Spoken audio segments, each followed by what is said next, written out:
குருவடிகளே சரணம். Hello friends and viewers, எல்லாருக்கும் வணக்கம். மகான் திருமூலர் அவர்கள் அருள் செய்த திருமந்திரம் பாடல்களும் அதற்கான விளக்கமும் பார்த்துட்டு இருக்கோம். இப்போ நம்ம பார்க்க போறது குருமட வரலாறு என்ற தலைப்பின் கீழ் வரும் பாடல்களும் அதற்கான விளக்கமும். பாடல் 101 குருமட வரலாறு மூலன் மரபை விளக்கும் பகுதி. பழைய மடத் தலைவர் திருமூலர் வந்த மடமேழு மண்ணும் சன்மார்க்கத்தின் முந்தி உதிக்கின்ற மூலன் மடவரை தந்திரம் 9 சார்வு 3000 சுந்தர ஆகம சொல்மொழிந்தானே.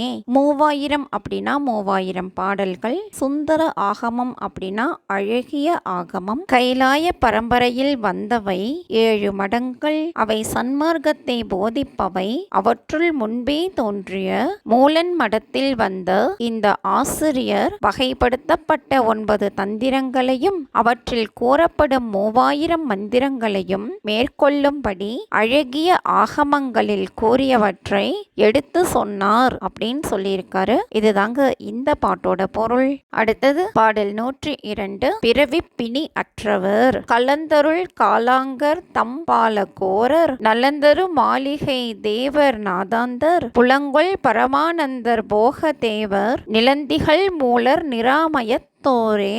நிராமயம் அப்படின்னா குற்றம் இல்லாமை. ஆன்மாக்களுக்கு குற்றம் பிறவி பிணி. இந்த 7 மடங்களும் சித்த சன்மார்க்கத்தை போதிப்பவை. புலம் அப்படின்னா அறிவு. சிவானந்தத்தில் திளைத்திருக்கும் காலாங்கர் அகோரர் நன்மையை அளிக்கும் மாளிகை தேவர் நாதாந்தர் அறிவுமயமான பரமானந்தர் போக தேவர் உலகில் விளங்கியிருக்கும் திருமூலர் என்னும் 7 பிறவி பிணி இல்லாத சித்தர்கள் அப்படின்னு சொல்லியிருக்காரு. இதுதாங்க இந்த பாட்டோட பொருள். என்ன ஃப்ரெண்ட்ஸ், பாடல்களும் விளக்கமும் உங்களுக்கும் தெளிவா புரிஞ்சிருக்கும்னு நினைக்கிறேன். மீண்டும் திருமூர்த்திகளின் சேட்ட கணிட்ட முறை என்ற தலைப்பின் கீழ் வரும் பாடல்கள் அதற்கான விளக்கம் பற்றின வீடியோக்கள்ல சந்திக்கலாம். தேங்க்யூ.